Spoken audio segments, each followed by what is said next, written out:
Welcome to the one, the only Hog Talk podcast, live from the Sterling Soap and Roasters studios, part of the Believe and Buzz Radio networks on 106.7 in Central Arkansas. All live shows are presented to you by Arkansas Brewing Company in downtown Ozark. I'm Porter Hayes, and alongside me is Adam Hall. We're also brought to you by Bet Online. Get the latest odds, lines, and matchups for reports for baseball, NFL, boxing, golf, and more. BetOnline continues to be the fastest and easiest ways to place your wagers, including live betting in your favorite casino and card games available to play right from your phone. Head over to the website or use your mobile device to sign up today and get in on the action. Remember to use the promo code BLEAV for your 50% welcome bonus on your first deposit. BetOnline, where the game starts. And talk about game starting, man. I don't know what happened yesterday. I don't know. I'm at a loss. I think Razorback fans are at a loss. You think with how you played against LSU, and we talked about it. Maybe if they're competitive, that kind of springboards them into this game. And it was just like you could put this game at the first game of the year or the last game of the year. It's the same kind of outcome. I mean, the defense held their own in the second half, but even they, I gave them a D at the first half. And it was just like for a lot of the times there was just no effort. And we'll get into the details that I've seen, but, just to have this game play out the way it did, final score didn't do any justice of what the game was. And I'll get your thoughts on it in a second. But, yeah, it was just – you never felt, even after that pick six, I mean, that was a little spark, but then they turned around and scored right again, and it was like I had that feeling that this game just was not going to go Arkansas's way. Yeah, we talked about last week, doing playing A&M the second game rather than opening up the conference season with it, and you hoped for a better, but it just we talk about funky games when it comes to A&M Arkansas, usually coming down to maybe one play, two plays, but that was just all around a weird game. Yeah. And looking here, it's just like I said, KJ Jefferson was 9 of 17 for 132 yards, one touchdown, and that touchdown was at the end. I mean, it wasn't even – I mean, it was just I don't know what it was. He started off 4 for 4. Mm-hmm. Like, he started off great, and then it's like they just put the passing back in the cupboard or something. Well, and then after, I think that was the first drive, second drive, whatever, starting off 4 for 4 on third downs was big. And then it was just like they'd start moving and then something would happen, just shoot themselves in the foot. And honestly, a lot of it had to do with sacks. I mean, 7 sacks in the game, and we didn't sack them one time, but that was huge on them getting into the backfield. Yeah, I'll tell you what, the defense might have took offense to, when we have Travis Brown on, talking about he thought that, Arkansas could light up their secondary or really make waves on their defense. But I think the linebackers and the defensive line really brought the pressure. And I know a lot of it was a mixture between KJ. Just there was hardly, there was a couple of times Rocket Sanders just whiffed. I mean, he let the guy go by him. He raised his hands in the air. He just knew, like, I whiffed. There was a lot of just miscues, and I don't know. Maybe that's another thing. Like, that game just needs to be out of Dallas, because going down there, on the road, what you got looming now. Next week you got Ole Miss and then Alabama after that. You had a loss against LSU, and it's kind of pancaked right there in the middle of it. But maybe it's just the fact that they just get down for this game, and it kind of showed on the field yesterday. I really didn't see that much effort when it come to the offensive line and the offense. And good Lord, it seemed like it took like 6, 7, 8 seconds for these plays to develop, and then that draw play on third down, it took 10 seconds to go, to get going. It was just a lot of slow motion. That's execution. I know we're going to get on the coaches here in a little bit, but, when you're not executing, you're taking that long to develop a play. I don't see how that part of it's on coaching. No, and, one thing that was harped on, or not harped on necessarily, but talked about a lot was the speed of these receivers on top of their height. 4.4s, 4.5s, but there's no separation on these guys whatsoever, downfield, nothing. And I mean, so you had plays, if it did get to last 4, 5, 6 seconds, lucky on Arkansas, but nobody was open for KJ to throw to. And then you're taking out Luke Hawes, who we now know is out for the season.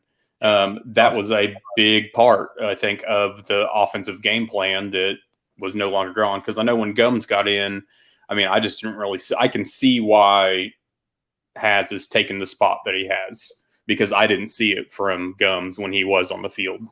When he got taken down and you seen him grasp for air and he was holding his shoulder, I didn't want to speculate because I'm not a doctor or a nurse or anything, but I just had a sense it was the collarbone area because how he was just, it's like he couldn't breathe. And then he went to the back. And then, of course, that scary moment with John Morgan, prayers that he's doing okay. And, he's blinking because, I mean, when you break away to the SEC network and Dari and the guys are just sitting there just like you could see in their eyes they're scared. And then you see his shoulder pads come off and you're thinking the worst because of, the Hamlin situation last year with Buffalo. But, when you guys pads come off that quick, you're like, oh my God, what's going on? So prayers out to him and his family, hopefully everything comes back. I didn't know exactly what happened. Again, we don't speculate until I hear, from the team on his injury update. But from what we heard, Haas be done for the season. And then there was another one that had McLaughlin had the concussion. That's correct. So Nudie, I'm going to assume, I honestly don't know here, that college has similar or some protocols when it comes to concussions like the NFL. So I'm sure there's going to be concussion protocol for him. If I had to guess, we're not going to see him against Ole Miss, but I'm not going to say that we will or we won't. I haven't seen anything come out today. Yeah. And man, is it too soon to be like, has this team given up? Has this team, I know the fans, you poll the fans right now, I would dare to say 70-30, when it comes to where you at on this season. I guarantee, and that might be even being doing it lightly. I know when we put it out there today, what's your thoughts on the season so far? And everybody, of course, I mean, you could see it after last week being upset and frustrated and everybody's like, fire the coaches. But then when you have back-to-back performances like that, it resonates more because it wasn't just like a fluke game. They just did not come out to play yesterday. And it's coming to be that there's going to have to be some soul searching. It's either soul searching or there's going to have to be some changes. And if that's at the top, it's at the top. But, when you're talking about your captain, KJ, I feel for the guy because he's breaking these records and he's tying these records and passing Matt Jones. But then his coach is saying after the game, well, we just don't like him being under center to get us 4th and 1. Who doesn't trust him? There's got to be something going on. Either Pittman's taking the fall over something else, whether it may be NIL money, whether it may be something else. I don't know. But something has to be going on, or he just flat out don't trust. And to be honest, Adam, I don't know which one's worse. I don't know. I don't know what's going on, but to come out and basically, say that you don't trust him under center at 4th and 1, I'm just like, but you trust him in shotgun in 4th and 1? Like, I just don't understand. It doesn't make sense to me. I feel like there's something going on that we're obviously not privy to. Yeah. But I just don't get it, especially when you're in a situation that potentially your job's going to be on the line, like we've talked about with Bryles and others. I mean, so if the changes need to be made, I mean, by God, you better make them. Yeah. Well, and he said that, at the Little Rock Touchdown Club. He's like, well, they said changes need to be made. Well, they're not taking my job. So we're going to, make changes on the coordinators. And granted, something needed to happen. Things just weren't going. And nothing irritates me more than like, if it don't work out here, doesn't mean that just because they go somewhere else and it's kind of working out for them that we'll see, they could have done so much better at Arkansas. Like, don't be the ones on the forefront of wanting Odom and Bryles gone, and then you want to point out how good they are doing at TCU and that's a fence rider. Like, don't You can't sit there and be the ones that say third note them. Well, look at this 4th-and-1 tight end sneak. And then you look at UNLV 4-1, and then you look at what Bryles is doing at TCU, and you're like, well, see, whether it's Pittman's fault or not, you were wanting them gone just as much as everybody else. And so to sit there and make points of how they're doing better, that is the epitome of fence riding. Yeah, and I mean the memes that I saw aplenty yesterday and today on Kendall Briles and the y'all hiring, y'all, I mean, whatever else. I'm just kind of like you said, a lot of y'all are the folks that wanted him gone. And then here we are I mean, Kendall Briles didn't want to be here, point blank. His foot was out the door. He was looking for whether bigger paycheck or a better position, who knows. But his foot was out the door. So he didn't want to be here. He's gone. We have what we have. You know, stop. We just got to stop with the coaches that no longer are here. If you want to, I mean, look out for the players that aren't here. Talk about that. Great.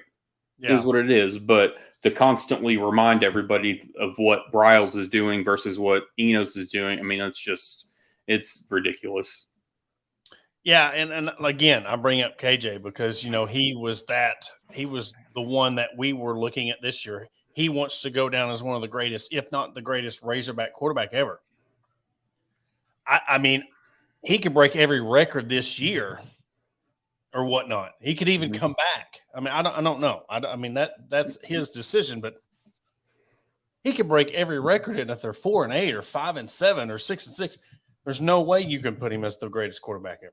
Oh, no. I mean, I think that we talked about that as we were looking at the season coming up, that even with him breaking or being up there passing all these records, it would still potentially take a 9 or 10 win season to put him up there as, you know, the greatest quarterback that's come through Arkansas.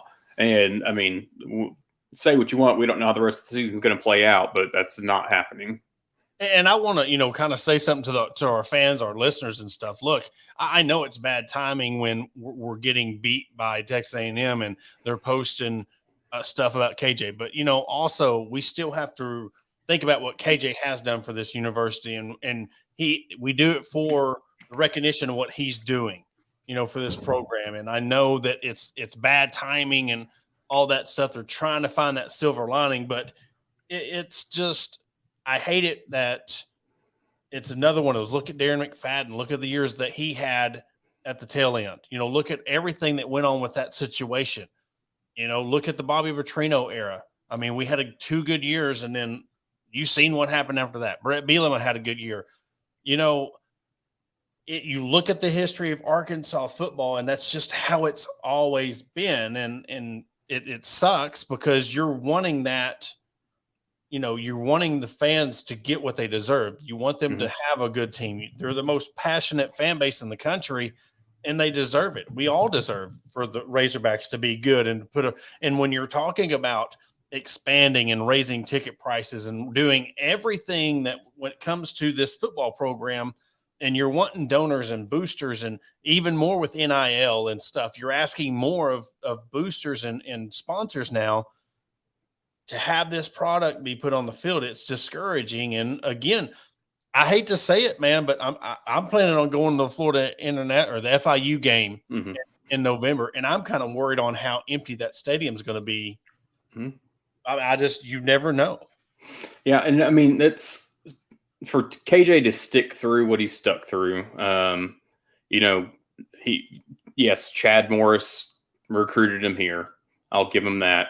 But to stick through it after that debacle and to not know what the future was going to hold with Pittman. And honestly, it was a blessing for Felipe Franks to come in and show KJ, you know, leadership and what he's learned at Florida and then at Arkansas, and to learn behind him, you know, was great. And for him to potentially go out with a season like this, it's hard to watch. And you see the frustration on his face coming off the field. When he's on the bench that, you know, we hadn't seen that much of before. So it's tough to watch, and it's hard, you know, not to feel for him. But at the same time, it's kind of like, you know, y'all get paid to do this now. So, you know, you got to step up a little bit in that aspect. and that's the thing. It's like he's your captain, and that's where this gray area is. Like, how much do you put this on the coaching staff, but also like how much of this do you put on the players when it comes to the effort, and how much? And they're so used to being off limits. Well, you can't talk about kids' effort, and we talked about that a few weeks ago. If you're talking about their gameplay, to me, that's fine. Mm-hmm. You can criticize their gameplay all you want. You just can't talk about them, their personal life, or say they suck, or they need to go do this or do that. But there comes a time when you've got your guy, your quarterback, carting around in a brand new Corvette, but you won't put him under center to get your team a first down, or run him under center and throw the screen like we've seen. Mm-hmm. Again, you go back to that trust and what is not resonating. And it's almost like, man, I would love for KJ just to be in shotgun formation, check off into whether it's called or not, get under center and get the first down and be like, I am taking control of this team. We're going to win this game. Where's the will to win? Like, where's the will to, I'm going to put this team on my back. Or a couple of guys on defense, again, the defense, how they played in the second half was very, it was better than it was in the first half. Mm-hmm. But that pick six, I was hyped afterwards. I was like, okay, here we go. And then to come out how they came out and basically immediately let A&M score was just deflating, which is how a lot has gone lately. I saw the comment there, KJ wasn't built for Dan Enos offense. I somewhat agree. I think that Criswell fits Dan Enos's offense better, but KJ is your senior. He's your leader. He's been your 3-year starter. You're going to roll with him. Yep.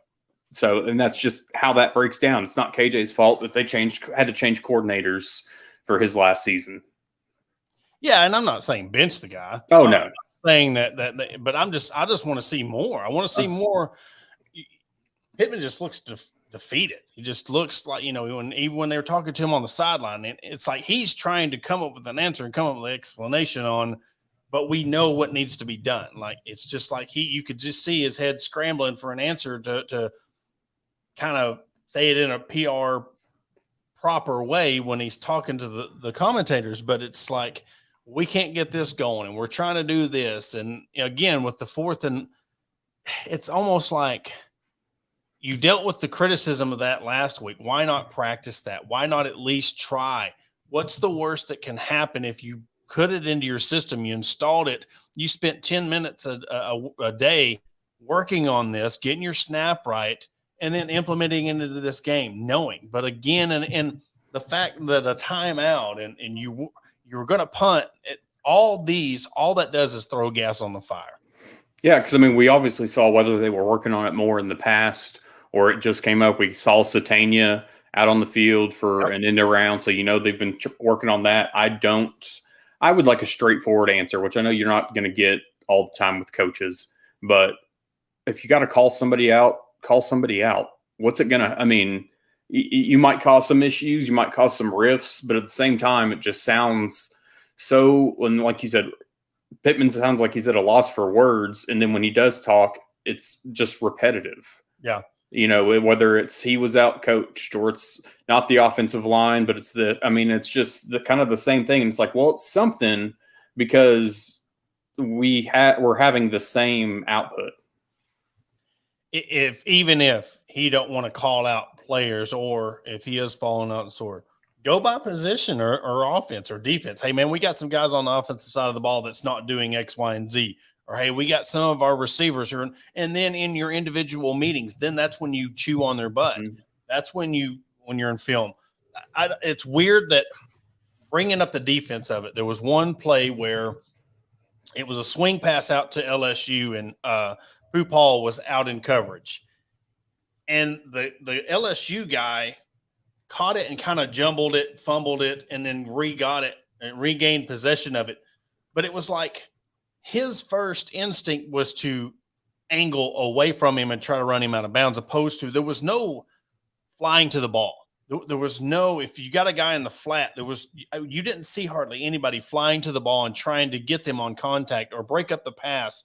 It was automatic, stand there, hips turn to the outside, and you're automatically expecting him to catch the ball and then give him 4 to 5. There was so many plays that they got 3 to 4 extra yards just by the positioning, just by the angles and not flying to the ball and trying to really hit them, try to pin them, and put that fear in, like, look, we're not throwing these swing passes. We're not throwing over the middle because we got guys that are coming to headhunt. And that was the only disappointing thing that I really seen, consistently from the defensive standpoint of that was just, I want to see more heart and effort when you're flying to the ball and making those open field tackles.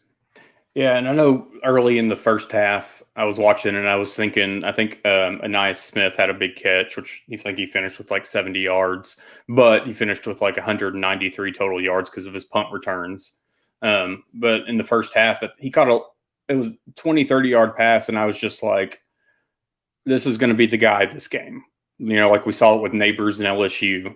I was just thinking in my head, like, here we're about to go again with another receiver that they've figured out can pick apart, or with Mac Johnson can connect to pick apart our defense.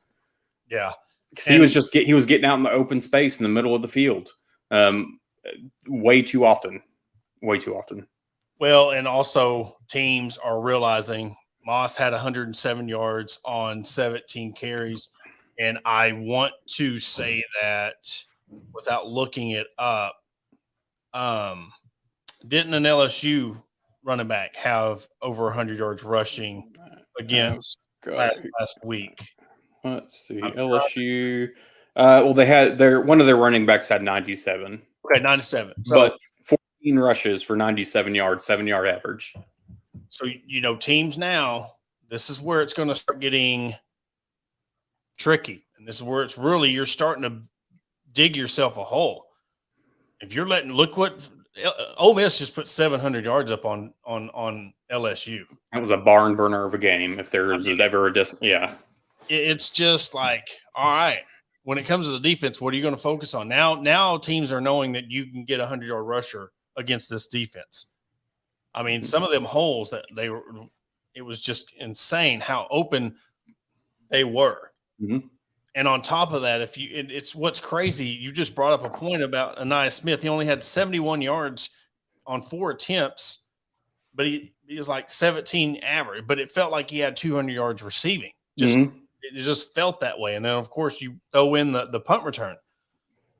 But I am highly concerned about next week's game because that secondary – if you got guys out of position, I'm telling you, it could be another. I mean, look, LSU put what 50? It was 55-49, correct? Mm-hmm. Yes, they put 55 on LSU. Can Arkansas score 50 points? No. Right now in this game, in this season, how this team is built, can they score 50 points? And that's probably what it's going to take to win this game. Yeah, I mean, it's going to be a shootout do you have enough in your arsenal to compete? And, scoring 56 week 1, I think, was the high point for this team, especially what we've seen over the last few weeks. I mean, 20s and 30s, I think, are going to I don't think there's any way that we can put up those numbers. Yeah.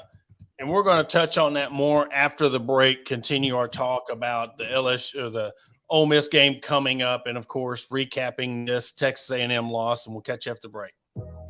Attention DIYers and home improvement enthusiasts. Are you searching for the right tools and the supplies to tackle your next project? Look no further than Mentor's Hardware Store. With locations in Ozark, Alma, and Clarksville, our vast selection of hardware and building materials is sure to have everything you need, whether you're fixing a leaky faucet or building a new deck. Plus, our knowledgeable staff is always on hand to offer expert advice and guidance. And with our competitive prices and convenient online ordering, Mentor's Hardware Store is your one-stop shop for all your DIY needs. Visit us today and let's build something amazing together. Are you in need of legal representation? Look no further than the law offices of Robertson, Beasley, Shipley, and Robinson. As the oldest law firm in the River Valley, we have been serving our clients for over 100 years, with locations in Ozark, Fort Smith, and Springfield. Our experienced team of attorneys provide expert guidance and advocacy in a wide range of legal areas, including personal injury, family law, criminal defense, and more. Trust in our history and experience to get the results you deserve. Contact the law offices of Robertson, Beasley, Shipley, and Robinson today at 479-782-8813. That's 479-782-8813. Are you looking for a place to grab a cold drink and some delicious food? Look no further than Arkansas Brewing Company. Located at 201 South 1st Street in beautiful downtown Ozark, our establishment offers a wide selection of craft beers and tasty eats. But what sets us apart is our welcoming atmosphere and friendly staff. At Arkansas Brewing Company, you'll always feel like part of the family. So visit Destiny and Christopher Brockett and staff today and see for yourself what makes us the go-to spot for locals and visitors alike. Arkansas Brewing Company, come for the drinks and stay for the friends. Searching for premium brewery products that will take your daily routine to the next level? Look no further than Sterling Soap Company. Our handmade soaps, aftershaves, and balms are made with only the finest ingredients that give you the ultimate grooming experience. With a variety of scents to choose from, there's something for everyone. Plus, our products are crafted in small batches to ensure the highest level of quality. So why wait? Visit www.sterlingsoap.com or visit our retail store at 16 West Walnut Street in Paris, Arkansas. Shop our collection and discover the difference for yourself. Upgrade your grooming routine with Sterling Soap Company.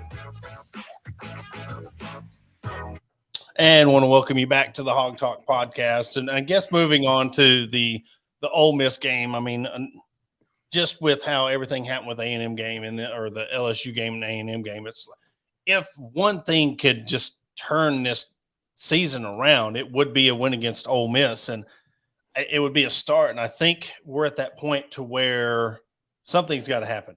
We got to win, and you got to win 2 or 3 of these things in a row. You can't sit there and let's just say, all right, well, we beat Ole Miss, and then you go on a 2 or 3 game losing streak after that. There's got to be, and I'm telling you what, Alabama's looking stronger. I mean, they seem like they're starting to kind of turn things around. So I'm telling you what, the wins are coming less and less of a chance to get these wins. And I know before the season I was at 9, you were at 8, and you know that I don't see. I mean, they'd have to run the table for mine now, but it's just the fact that if you could see one thing that they could not, I guess, salvage this season. I mean, we're acting like it's already, they're already up 1 foot out the door, but what do you think the biggest key would be to just try to get things to turn around? I think, I don't want to come up with a lot of optimism for the Ole Miss game. And yeah, that's kind of being Debbie Downer at the moment, but it is what it is. If we come out of this with 2 more losses, beat Mississippi State, go into our bye week, I think after those 2 games, and then starting with the home game with Mississippi State, I think you'd have to win out, which would, I think, put you at 7-5. Yeah. But I don't see it happening right now. I think things, effort seems to be a lot of what's lacking. And a lot of it's the frustration that you see between KJ, the offensive line, the team in general is just, I don't see it. Like when I see KJ snap, or when the center snaps the ball to KJ, I don't see a lot of movement with the line. Unless it's them getting stood up and pushed back. That happened a lot yesterday. It happened a lot against BYU. And so I just think that you have to go to the heart of a lot of it. And a lot of the offensive issues, I think, start at the offensive line. And that's what was weird, like last week, how we come out of the LSU game. I mean, it was a loss, but it was like, man, all right. They come out and showed effort. They made progress, and then it's just like you took 2 steps back. And it's going to take a win. I know it's going to be hard, I mean, I don't even think even a close loss, because I think that would be one of those where, all right, we're doing so well, and then you just come up short again. I think nothing short of a win next week against Ole Miss on the road. I know it's going to be a tough task.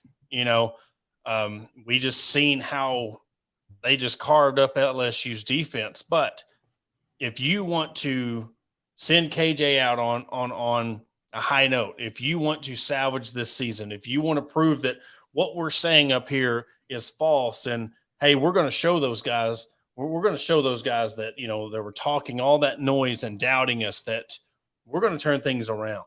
I think it's going to take effort on the field. I think it's going to take some plays that this is a different Arkansas team than we've seen, and really a complete 180 basically is what it's going to take for me to really be like, okay, they got it. They got the message. Yeah, because, I mean, let's call it like it is. Moral victories aren't anything. Yeah. So we can stop playing that like, oh, they played better. But no, the Buck game's over. The moral victories game's not happening. They're not out there for participation trophies. It's call it like it is. So they need to come out and win games. The close losses, just there's no more there. You can't handle that anymore. Yeah, because again, it's the timing. Because Mhm. look, if you have another close loss, like, okay, you close loss against LSU, then you come out and get manhandled by A&M. You come out and you fight hard, but then you get let down at the end of the Ole Miss game, and then you've got to prepare for Alabama in Tuscaloosa. I mean, it's at the point where you're coming out of that, like we said last week, 2-5. You still, you'd have to win out just to make a bowl. Mm-hmm. And I mean that, and to do it, you've got to do it against a team in Missouri who's looking pretty salty right now. They're ranked 22nd in the country, I think. They're undefeated. So and it's almost like, what do you got to do to get change? And another thing, this is what we got to think about. We got to talk about. I know that,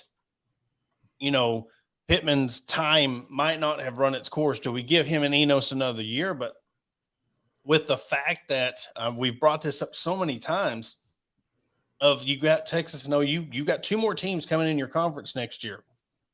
There's no more divisions. There's no more, playing in the West.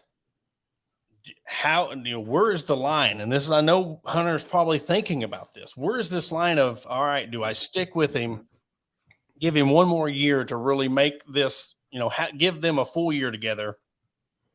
If KJ somehow comes back, give this team one last chance, or one chance to really try to string something together, especially with the youth and the talent you got. Or you cut ties now at the end of this season and it is tough, because I know the naysayers are going to say just fire everybody, but we've seen since Petrino what that has done to our program. So that's the thing. We know how long it would take. If you really look at this thing, how long is it going to take to rebuild this football program? Yeah, and I don't have – it would take too long of a time. I'm at this point that, while Pittman is our head coach, he's our head coach. So I'm not going to – I'm just saying with the future, if Pittman – this is just if it doesn't work out, you have the money in your backyard with the companies that are here and the boosters that we have. Stop worrying so much about finding the right guy that loves here, that wants to be here. We've seen where that got us. If you have to buy your coach, so be it. If you have to buy your players with NIL money, so be it. That's where we're at. The players are, this is not a knock on the state of Arkansas recruiting, but if you look at where the 4 and the 5 stars are mainly out of, they're not here. So if you have to go get them and you have to use whatever means to do so, do it now that it's legal. Yeah. Otherwise we're just going to be still here with this, mediocrity that we've all come accustomed to. If you look at the coaches on staff and all the programs at Arkansas, Mike Neighbors is about the only one that is an Arkansas guy. Mm-hmm. You got Pittman, about the closest you get, born and raised in Grove, just right over the border over there. But you look at Deifel, you bring them in. She was pregnant when they brought her in. Look what she's done in the softball program. Mm-hmm. Kobe Hale, but BYU guy. You got a volleyball coach that's got his volleyball team ranked highest ever. Mm-hmm. He's Australian. You look at Shauna Taylor. You look Eric Musselman. Look at that guy. He come in. It's almost like we say it's going to take somebody from Arkansas to get Arkansas, but look at all these. I wouldn't call them outsiders. I mean, I'm not saying that in a negative way, but you look at all the people who have come from other places. Hunter Yurchek, look what he's done. Mm-hmm. You get them. It's what you preach to the kids on the campus. You get them to campus. We're going to have them. You get an AD that really buys into what this could be. Look what Eric Musselman's done. Hunter Yurchek. Look, all those coaches have done. It doesn't have to be Frank Burrell is the godfather of Arkansas, Georgia Tech guy. It doesn't necessarily take somebody. It's going to take somebody who gets what needs to happen to change this program around. It's going to take somebody. And I thought that when they brought Pittman in and he had Odom and Browse, they were going to set the foundation, leave this thing in a good spot for the next people to come in. But it's almost like you set the foundation and they keep walking on the wet concrete. Mm-hmm. That's the way I see where this program is right now. Yeah. And I mean, like you touched on with the coaches that aren't from here, from the area, whatever. I mean, but the ones that are here and are doing so well love it here. They love the school. They love the people. So they don't have to be here or they don't have to be from here to have love for the state, for the university, for the people, so just find the best person that you can find. Yeah. And then, like we say, winning fixes everything. Like with this whole football situation right now, if you get a coach in here, maybe from Podunk, USA, but if they come in here and start winning, nobody's going to care. Yeah, but then again, maybe, again, the other side of it, I mean, instead of just trying to treat it like all it's lost, maybe something clicks in this season that carries over to the next season. I swear if it's the bowl game, I'm going to scream because it seems like it's always a meaningless bowl game that everybody mm-hmm. hangs their hat on. And I'm not saying fans. This is nothing towards the fans because the fans have every right to be frustrated and hating and really upset right now with the way things are going. They're the ones spending their money, spending 4 hours on watching the game and seeing this happen over and over again. But it's just something's got to change. It's almost like piss or we got to get off the pot. I mean, that's just the way it is right now. Yeah, no more is our bowl games a measure of how your season went. I don't even like talking when you look at teams' records on saying if they were a 6, 7, or 8 win season, including that bowl game in it. You just need to look at the regular season and go off of that. With everybody, with there being so many bowl games now and almost everybody getting an invite in some way, shape, or form, there's no reason to. If it's not like New Year's Six or college football playoff or whatever, then honestly, it doesn't really matter when it comes to bowl season. Yeah, and the opt-outs and all it mm-hmm. is a swag bag, and you get to say now that you won a bowl game or you even went to a bowl game. Because if you lose the bowl game, you're like, well, look at how many people we've had out. It's always if you lose, it's like, well, it didn't matter anyway because – and I'm telling you, I'm sorry. I don't think those games have any effect on recruiting other than you get extra practice days with the guys you have. Mm-hmm. That's the biggest plus to the bowl is you get those extra practices. And I know that we shouldn't be this frustrated or we may be taking things a little too hard, but it's just like something's got to happen. I mean, if we're going to – I want to see this fan base in the fall, like we see Bud Walton rocking. we see Baum Stadium rocking. We see Bogle Park rocking. Razorback Field rocking. I want to see where it's consistently in October. People are still excited to go to a Razorback game. Mm-hmm. That's what these fans deserve, because I'm talking about generating money. Look, you've got to, if you're going to get a good coach, you got to have enough money to pay for these coaches. Yeah. I mean, we're seeing what, the other, the home sellouts for Bud Walton Arena year after year now. Soccer setting attendance records, Bogle Park setting attendance records. So, the fans are just itching for winning teams, and to see the potential, because we've seen it before in the past of, like you're saying with the FIU game, if we get down to a 40,000, 50,000 attendance for that game, I mean, that's bad. That tells you right there the state of the team and the state of the fans when you're only getting 40,000 people for, non-conference game, throwaway game or not. And when you're only getting 40,000 people in Razorback Stadium, there's an issue. Mm-hmm. Exactly. Because you think about that. How many of those people are season ticket holders? Mm-hmm.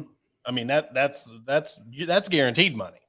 They've already paid those tickets. So you're only banking on your season ticket holders when you yell that announcement out. We know how all that goes.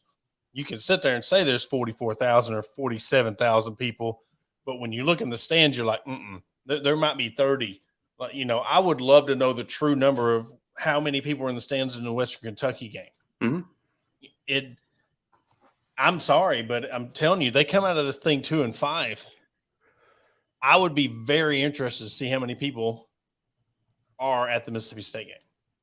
Yeah, I mean, we look at, like, when you're bringing up the boosters, attendance, things like that.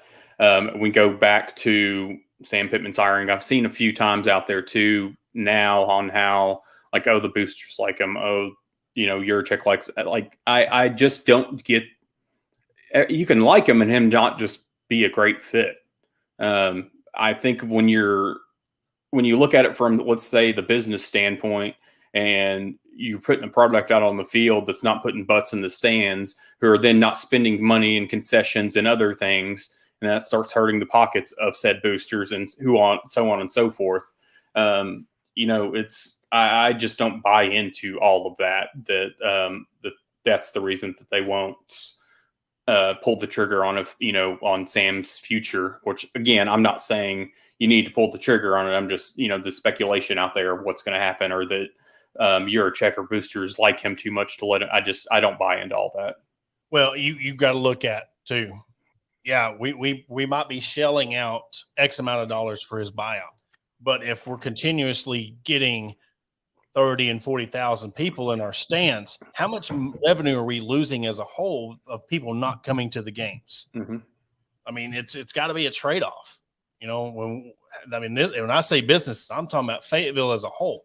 How much? I guarantee you, they were talking about that Colorado State game that they made $17 million for that city in that one weekend. So you look at how much revenue you're bringing into your area for somebody to come watch them play when things are at its highest. How much are you losing if it gets to the lowest? And I think that when you're looking at these buyouts, that has to be, that has to be factored into it, because this is just not, we're losing money out of the Razorback Foundation to hire a new coach. We're talking about vendors and everything, hotels, and you're not booking hotels. I'll tell you what, if you're coming to Fayetteville and you can find a daggum hotel in October and November, on a Saturday, that will tell you where your football program is. Yeah, and when you get into the contracts and stuff too, I mean, from what I remember reading, liked Pittman's contract in the sense of it was very heavily incentive-based, yes. Which is how I think all coaches' contracts should be. Exactly. Now, I do think that the bar needs to be set higher at what you're paying a coach to come in. I know they used his lack of head coaching experience and every other, so give him an incentive-based contract. I didn't disagree with that one bit, But then you had your 9-win season, which we've discussed. Was it a fluke or not? Having all the super seniors and whatnot, and then you got a raise with it. It's just, I think all coaches need to have that incentive-based contract. And buyouts, kind of look at, it needs to go along with that, not necessarily how long they've coached, but what they produced while they were here on exactly. how much you pay out. If you getting the Chad Morris days, hey, you came in here for 2 years and only had 4 wins. There's no way we're paying you $10 million. Exactly. And there is one of the clauses, and this is the thing that after that 9-win season, everybody looked at it, and what was, I know it's looked at heavily now because, of course, when things aren't going so well, but when you have a clause that you get X amount of dollars for winning 7 games, all right, so that's showing you that's what they expect of me. Mm-hmm. Just get to 7 games, and I get a bonus.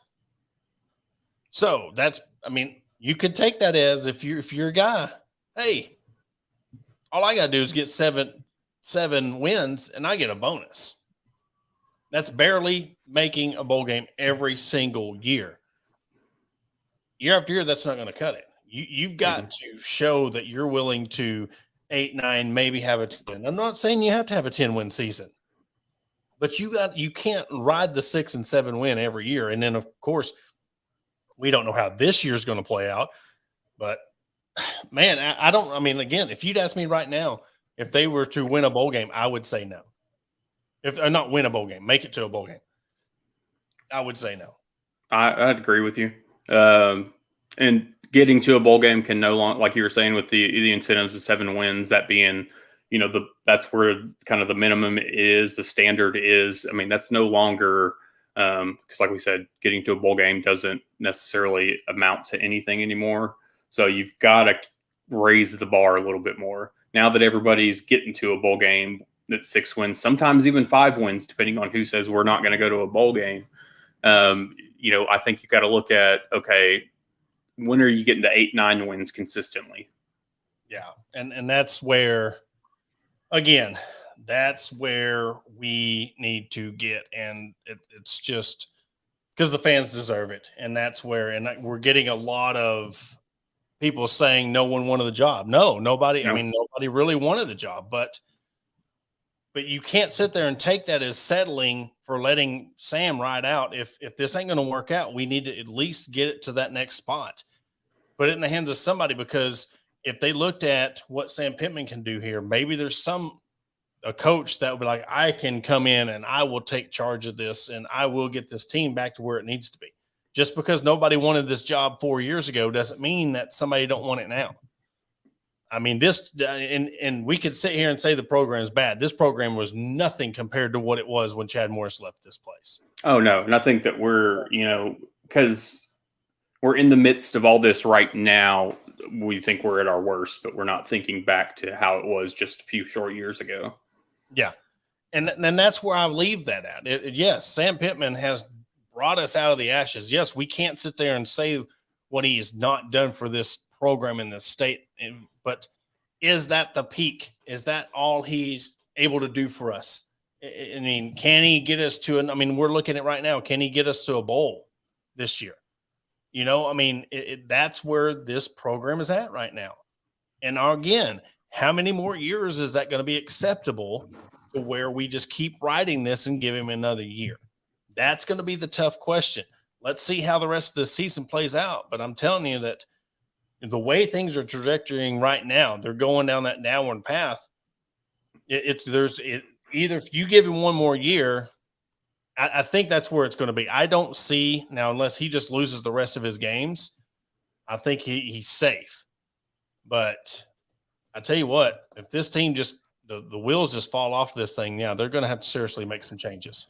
Yeah, and I'm sticking with what I've said, and I've been on record saying that I thought that this season, however it played out, would determine where he was at on the hot seat for next season. Meaning that, if this season kept going how it was going and we finished below 500, that they'd be looking at, okay, there's a chance that we've got to replace him next year. We'll see if that happens sooner or later, or if they turn things around. I don't know. Well, we're going to end the show on a positive note. I was reached out by a friend of ours, Vicky Robinson, was talking about a documentary that come out, a true story called The Price of Love, which you can watch it on Cox Cable, or here's the link right here where you can download or get your sign up to watch it for free on Your View. A true story out of Arkansas. Price of Love, an amazing story of love and triumph, capturing the journey of an autistic child once bound to a life of silence. And it is produced by our own Quinn Grovey. So really go out and check that out. It's really nice being able to talk to them. Of course, y'all know how, autism and autism awareness really resonates with me personally. So definitely want to have y'all check that out, watch it. It is a very good documentary, and I don't think that you will be disappointed about that at all. But yeah, it's 24-hour rule. I guess kind of just say what we all said. Fans have been able to vent their frustrations and really, get everything out there, Yeah. So hopefully we turn things around. And again, when we're mad and we're frustrated, we just let things out. But I just don't want us to come back 2-3 weeks later and we're still talking about the same frustrations. I want to see some kind of showmanship, like, hey, look, all right, look, we're going to turn things around. We're not going to let this get to us, and we're going to come back and really start next week with Ole Miss and see what happens. Definitely. It's going to be a long week to get ready for Ole Miss. Yep. Well, that will do it for this episode of the Hog Talk podcast. We will come back with you Tuesday at 5. Again, it's going to be Tuesday at 5. I don't know if we're going to do a live broadcast of it since it's at 5, or we might pre-record it and release it. We'll get that, but we're going to have an Ole Miss beat writer come on to preview the upcoming Ole Miss game on Tuesday, and we will catch you then.